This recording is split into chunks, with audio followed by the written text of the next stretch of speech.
Assalamualaikum dan salam Sarawakku sayang. Buletin UKAS edisi malam 7 September 2021 bersama saya Vivi Emir Zaika.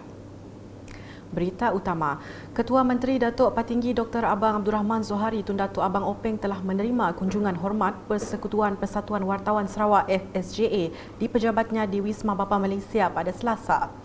Kunjungan hormat yang diketuai Presiden FSJA Jacqueline Nur Atikah itu bertujuan menjemput Datuk Patinggi Abang Zohari sebagai tetamu kehormat pada ulang tahun ke-40 Anugerah Kewartawanan Kenyalang KJA 2021 pada 4 Disember nanti yang akan diadakan secara maya.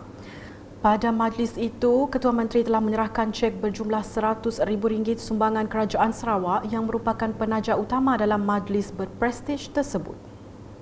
So sekarang ni kita ada 11 kategori semuanya untuk pertandingan ini, Kenyalang Journalism Award, di mana di antaranya adalah saya bagi tahu yang sponsor dulu ya, yang sponsor punya 11 kategori termasuk dengan anugerah Ketua Menteri. Daripada 11 kategori itu, 3 adalah under Petronas, which is Petronas Community Wellbeing Journalism Award. Sarawak Energy mengambil topik sustainability, Shell dengan business news diorang. So jumlah wang tunai yang boleh dimenangi pada waktu itu adalah RM231,000. Semenjak tahun 2015, Kerajaan Sarawak telah membiayai penganjuran tersebut selain penajaan Petronas, Sarawak Energy Berhad SEB dan Shell Malaysia. Dalam pada itu, penyertaan untuk Anugerah Kewartawanan Kenyalang 2021 telah dibuka penyertaannya bagi penerbitan bermula 16 Ogos 2020 sehingga 31 Ogos 2021.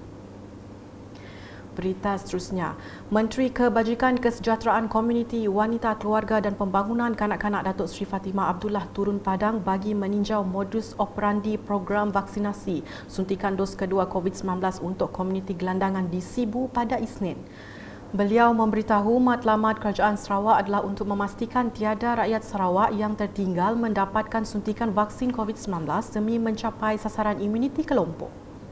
Okey, ini adalah operasi memvaksinasikan komuniti gelandangan untuk bahagian Sibu.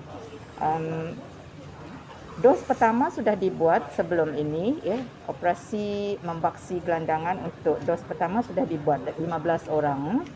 Jadi malam ini ialah untuk memvaksinasi dos kedua lagi. Bermula pada kemarin 6 orang dan sebentar tadi 2 orang. Yang lain kita akan cari di lapangan lepas ini. Datuk Seri Fatimah juga memberitahu program vaksinasi bagi komuniti gelandangan tersebut telah bermula sejak Julai lepas melalui cerapan atau pemerhatian sebagai persiapan penentuan lokasi dan jumlah gelandangan di Sarawak. Katanya setakat 3 September 2021, seramai 121 orang gelandangan telah dikenal pasti dan didaftarkan melalui operasi cerapan gelandangan di semua bahagian di Sarawak secara berkala sejak 25 Julai 2021. Jelasnya lagi, operasi pencarian gelandangan bagi memberikan suntikan vaksin dos kedua kepada gelandangan ini turut dibantu Polis Diraja Malaysia, PDRM, bagi menjaga keselamatan sekaligus melancarkan operasi tanpa sebarang kejadian yang tidak diingini berlaku.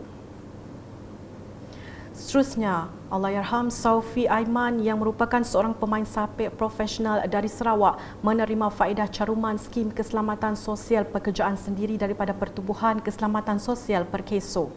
Pengarah Perkeso Sarawak Philip Sangkan menyampaikan faedah caruman sebanyak RM2,000 kepada waris Allahyarham Saufi dan disaksikan Menteri Pelancongan Kesenian dan Kebudayaan Sarawak, Datuk Abdul Karim Rahman Hamzah di bangunan Baitul Makmur 2 pada Selasa. Allahyarham sebelum ini telah mencarum skim keselamatan sosial pekerjaan sendiri sebagai seorang berinsurans yang bekerja sendiri (OBBS) bermula pada 2 Jun 2021 di bawah sektor kesenian. Caruman yang dibayar di bawah skim tersebut masih dalam tempoh perlindungan dan ini melayakkan waris orang berinsurans layak menerima faedah orang tanggungan di bawah skim bencana pekerjaan Akta Keselamatan Sosial Pekerja 1969. Sumbangan sebanyak RM2,000 bersama bayaran faedah pencen bulanan sepanjang hayat tersebut diberikan kepada ibu bapa Allahyarham.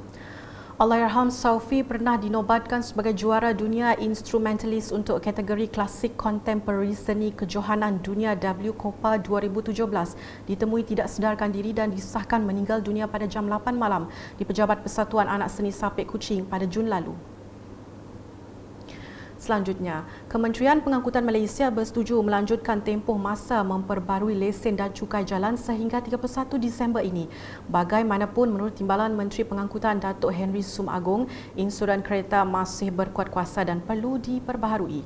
Pemegang lesen memandu dan cukai jalan boleh memperbaharui mana-mana lesen dan cukai jalan yang telah tamat tempoh sehingga hujung tahun ini. Bagaimanapun, insuran kereta masih berkuat kuasa dan perlu diperbaharui kerana jika berlaku kemalangan, urusan tuntutan boleh dilakukan. Beliau berkata demikian dalam lawatan mesra bersama kaki tangan Jabatan Pengangkutan Jalan JPJ Daerah Lawas pada Isnin. Terdahulu, beliau telah diberikan taklimat berkenaan operasi JPJ Daerah Lawas oleh Pegawai JPJ Daerah Lawas Teresa Baru. Mengenai kekurangan pegawai dan keperluan di JPJ Daerah Lawas, Datuk Henry akan membawa perkara ini ke Kementerian Pengangkutan untuk dipertimbangkan. Dalam perkara berkaitan, beliau yang juga ahli Parlimen Lawas turut memberitahu saman terpilih selain saman jenayah dan tindakan mahkamah boleh dibayar di mana-mana pejabat cawangan JPJ berdekatan sebelum 18 September ini. Mereka boleh membuat pembayaran di mana-mana pejabat cawangan JPJ berdekatan dengan kadar pengurangan sehingga 70% dari jumlah saman dikenakan sebelum ini. Sementara itu, urusan memperbaharui lesen dan cukai jalan di daerah Lawas diberikan kelonggaran dengan boleh dibuat secara walk-in tanpa perlu melakukan janji temu yang dikehendaki sebelum ini. Di Lawas, sebuah rumah mengalami kerosakan teruk akibat dihempap sebatang pokok durian besar baru-baru ini. Menurut ahli Parlimen Lawas, Datuk Henry Sum Agong, pihaknya akan mencari jalan untuk meringankan beban mangsa, khususnya dalam mendirikan sebuah rumah baru bagi menggantikan rumah yang musnah itu. Mangsa Jali Sabli dan Lizam bin Jiman dari Kampung Sualai, Jalan Punang bersama keluarga tidak mengalami sebarang kecederaan. Ketika kejadian, tiada penghuni berada dalam rumah tersebut. Sebelum ini, beberapa pihak telah membantu memberikan sumbangan bagi meringankan beban mangsa. Selepas itu, Datuk Henry telah bergerak ke Kampung Bukit Naga, Jalan Punang bagi meninjau tanah susur. Dalam tinjauan itu, tanah susur kelihatan berbahaya kerana berlaku di lereng Bukit Curam dan hanya beberapa meter sahaja dari tepi Jalan Punang ke Bandar Lawas. Justru beliau telah meminta pihak berkuasa memasang tanda keselamatan bagi menunjukkan bahawa supaya para pengguna jalan raya terus berhati-hati apabila melalui lokasi ini.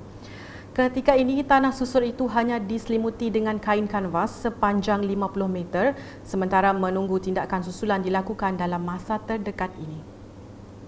Beralih pula ke Bintangor, Ahli Dewan Undangan Negeri Adun Meradong Datuk Ding Kong Hing telah menyerahkan geran projek kecil luar bandar MRP berjumlah RM47,050 kepada 10 penerima di Bintangor. Majlis ringkas tersebut diadakan di Pusat Hikmat Dun Meradong pada Isnin.